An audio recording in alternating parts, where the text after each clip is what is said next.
अस्सलामुअलैकुम आदाब बच्चों। JCRT DG स्कूल में आप सबका खैर मकदम है। मैं इमाम सर दर्जा 7 की किताब अपनी ज़ुबान का पहला सबक मेरा वतन के लिए मैं हाजिर हूँ। पहले वीडियो में मैंने नज़्म को पढ़ने का तरीका बताया। इस वीडियो में मैं नज़्म की तशरीह करूँगा, समझाऊँगा और मुश्किल अल्फाज को बताऊँगा।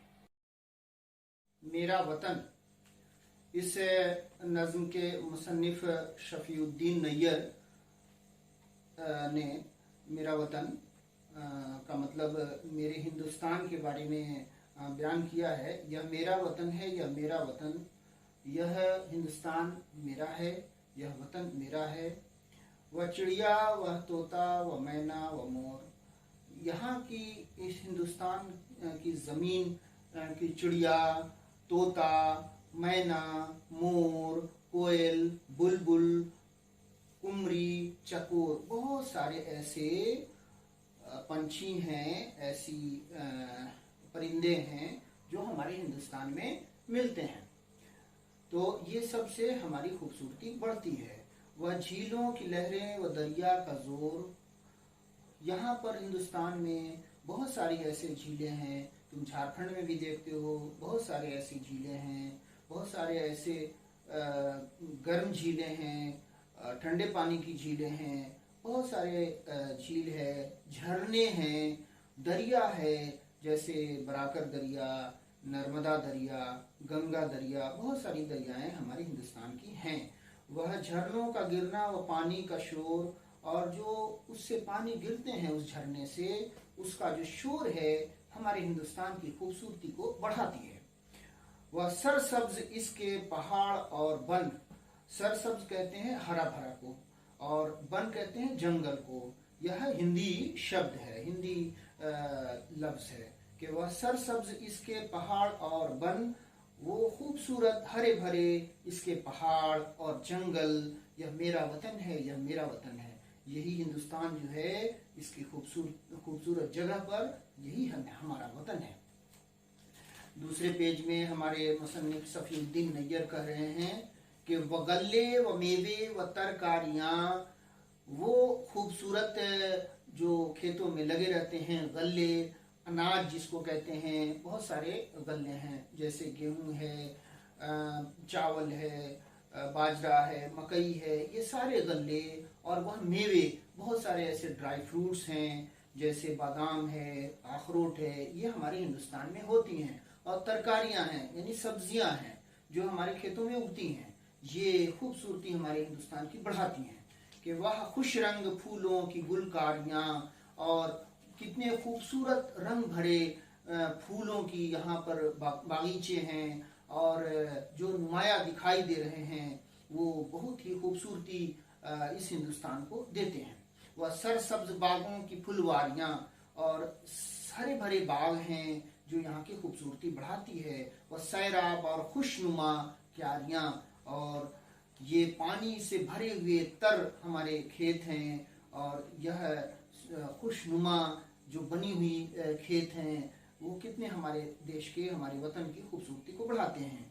ज़मीनें व ज़रखेज़ दिलकश चमन, और हमारी ज़मीनें जो हैं, हिंदुस्तान की ज़मीन है, वो हमारे वतन की ज़मीन है, यह ज़रखेज़ है। ज़रखेज़ का मतलब उपजाऊ होता है, जहाँ ज़्यादा उपज होती है। वो कितने हमारे चमन को, हमारे वतन को कितनी दिलकश नज़ारे दिखाते हैं। यह मेरा वतन है, यह मेरा वतन है, यही हमारा वतन है, यही हमारा हिंदुस्तान है, जो इसकी खूबसूरती को बयान किया जा रहा है। तीसरे पन्ने में हम शफ़ीउद्दीन नैयर साहब कह रहे हैं कि पहाड़ों का मंजर, बनों का समा, और यह खूबसूरत पहाड़, बहुत सारे ऐसे पहाड़ हैं जो हमारे हिंदुस्तान में मौजूद हैं, जैसे हिमालय पहाड़ है, अरावली की पहाड़ियाँ हैं, और झारखंड में बहुत सारे ऐसे पहाड़ हैं जो मिलते हैं। उनकी खूबसूरत मंजर जो हैं यहाँ के, और यहाँ के जंगल के जो मंजर हैं, वो बहुत ही खूबसूरत हिंदुस्तान को बना देते हैं। इनमें हजारों ही चश्मे रवां, और यहीं पर इस हिंदुस्तान में ही ऐसे ऐसे चश्मे हैं, ऐसे ऐसे नज़ारे हैं। चश्मे का अर्थ होता है, मीनिंग होती है झील, जो बहुत हिंदुस्तान में, हमारे झारखंड में मिलते हैं। है इनमें हजारों ही चश्मे रवां, और बहुत सारे ऐसे चश्मे हैं जो बहते हैं। ये हमारे हिंदुस्तान की खूबसूरती है। कहाँ तक बयां इसकी हो खूबियां, और मैं इसकी खूबियां कहाँ तक बयां करूं, कहाँ तक इस खूबियों को, इसकी मंजर को कहाँ तक बयान कर सकूं। है फिरदौस का इस चमन पर गुमा, और जन्नत जो है ये इस हिंदुस्तान की खूबसूरती पर रश कर रही है, गुमा कर रही है, घमंड कर रही है। फिरदौस का मतलब होता है जन्नत, और चमन का मतलब होता है हमारा वतन। तो हमारा जो वतन है वह जन्नत की तरह है। यह बागे अरम है, यह बागे अदम, और यह जिस तरह से हजरत आदम का बाग था, उसी तरह से यह बना हुआ हमारा हिंदुस्तान का खूबसूरत जगह है। और बाग बने हुए हैं, जंगल हैं, ये सब हमारी हिंदुस्तान की खूबसूरती को बढ़ाता है। यही मेरा वतन है, यही मेरा वतन है, शफीउद्दीन नैयर कह रहे हैं। शुक्रिया। इस नज़्म मेरा वतन के कुछ अल्फाज हैं जिसका माने हम तुम्हें बताने जा रहे हैं। कुमरी एक तरह का परिंदा है जो फाख्ता की किस्म का होता है। चकोर, तीतर की तरह एक परिंदा होता है जिसको चकोर कहते हैं। बन कहते हैं, हिंदी का लफ्ज है जिसको जंगल को कहते हैं। सरसब्ज का मतलब हरा भरा होता है, जो तरोताज़ा जिसको कहते हैं। गल्ले, गल्ले अनाज को कहते हैं, जैसे गेहूं, चावल, ये सब गल्ले हैं। मेवे, खुश्क फल को कहते हैं, जैसे बादाम है, अखरोट है, और काजू है। तरकारियाँ, सर सब्जियाँ, सब्जियाँ जिसको कहते हैं जो हम लोग खाते हैं, जो खेतों में उगती हैं, तरकारियाँ सब्जी को कहते हैं। गुलकारियाँ, तलाशी करना, यानी गुल बोना, यानी फूलों की तलाशी करना को हम कहते हैं गुलकारी, यानी फूलों की क्यारियाँ बनाना। सैराब का मतलब होता है पानी से भरा हुआ, और तरोताज़ा को भी हम कहते हैं सैराब। जरखेज, जिस ज़मीन में पैदावार ज़्यादा होती है, उपज ज़्यादा होती है, उसको हम लोग जरखेज कहते हैं। चश्मा, ज़मीन से उबलता हुए पानी को हम चश्मा कहते हैं।